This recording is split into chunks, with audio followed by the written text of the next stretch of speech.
Republican Congressman Steve King from Iowa. Welcome, Congressman. Thanks for having me on this morning, Carol. I appreciate it.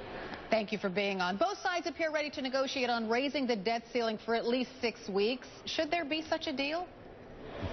Well, when I hear the president say he'll sign a debt ceiling increase as long as it doesn't have Republican provisions in it, I think he's trying to hold his ego together. And the statement that he made that he would refuse to negotiate with Republicans, he will be sitting down a second time now in the last week or so, talking to Republican leadership and a select team of Republican negotiators.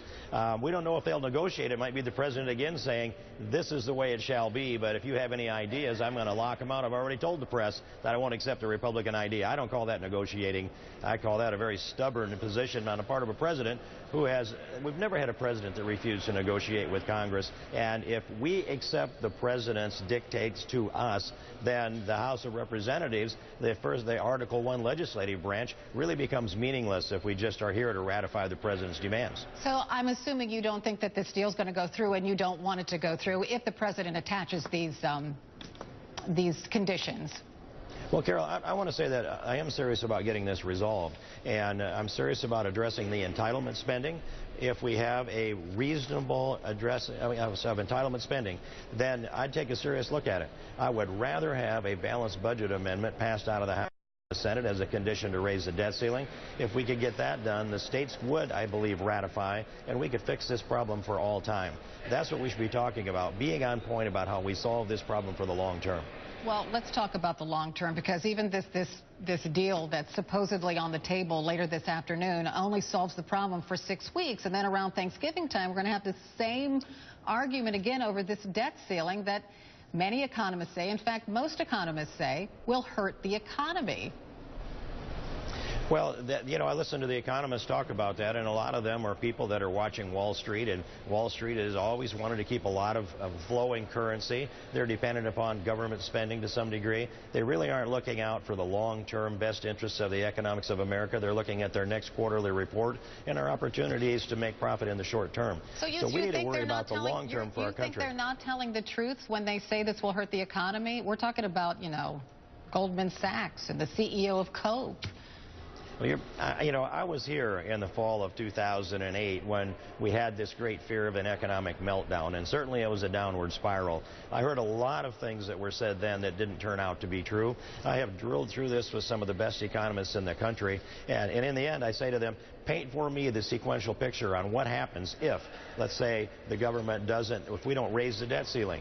And how do we get to this calamity that you're predicting? They can't give it to me point by point. I don't think they know. With the debt ceiling the last time around, I just illustrated what happened to the economy. The Dow dropped more than 850 points. For the first time in history, Standard & Poor's downgraded the U.S. AAA credit rating. Are we just to ignore these things? We raised the debt ceiling, and if my memory serves me correctly, the downgrade came after that, and people still blamed it on the Tea Party. So in some of this, you just can't win, and because you right or wrong, you can't win. Facts? If we don't, we raised the debt ceiling the last time, and that happened. It's not like our economy's roaring right now.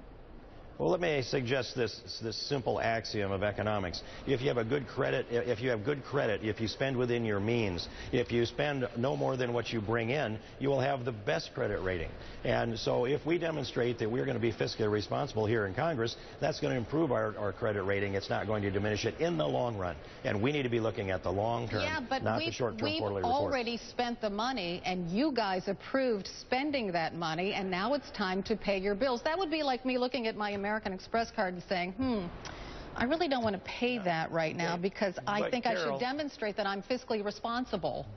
That you guys voted to spend that money really isn't true. There have been, the leftists in this Congress have put automatic spending in place, $105 billion in automatic spending in Obamacare. I didn't vote for that. We've got a whole transition of people in Congress that were elected to stop Obamacare, and they put it in automatic spending. And so what we have is a Constitution that gives the initiation of spending and revenue to the House of Representatives.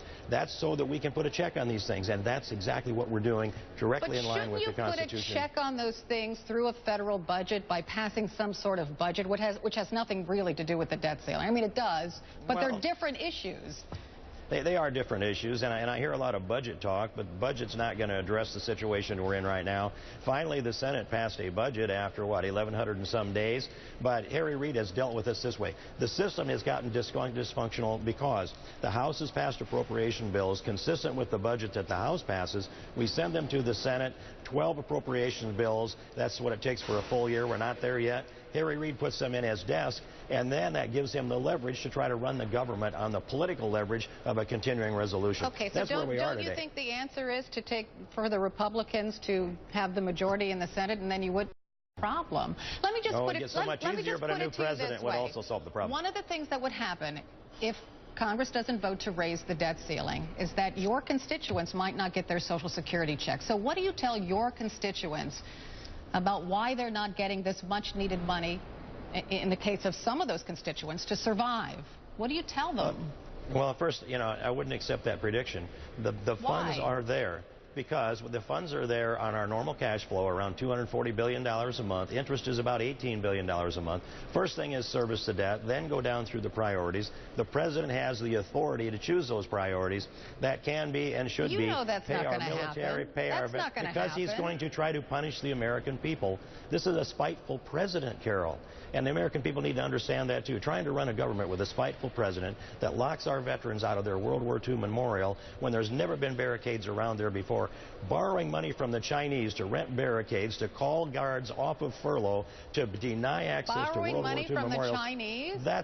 Yes, we're borrowing money from the Chinese. Yeah, we're deeply in debt to the Chinese, and if you don't raise the debt ceiling, we'll be even more in debt to the Chinese. I went down and opened it up for the Chinese the other day so they could walk through there, too. The president has no controlling legal authority to lock people out, but we know that he's spiteful. He's trying to teach America a lesson. This is a president that is not trying to do with the tools he's got the best that can be done for the American people, and that's becoming ever more evident when you see his numbers, Carol. Well, I will only say, what did you expect would happen with a partial government shutdown? That nothing would be closed down? That everything that Americans like would remain up and running? Is that what you expected? Whatever I expected, there's a right and there's a wrong. And for a president to use sequestration to lock kids out of the White House, and for a president to use a shutdown to lock veterans out of memorials, sure, and the president isn't bound by that. He told us the Secret Service made the decision to keep people out of the White House. He looked at us with a straight face and said that. Do you think that the president could maybe cut back on his golf game and let some kids in the White House? He's doing this for spite. And I think the American people are understanding that more clearly every day. Republican Congressman Steve King of Iowa, thanks so much for joining me this morning. Thank you, Carol. We're back in a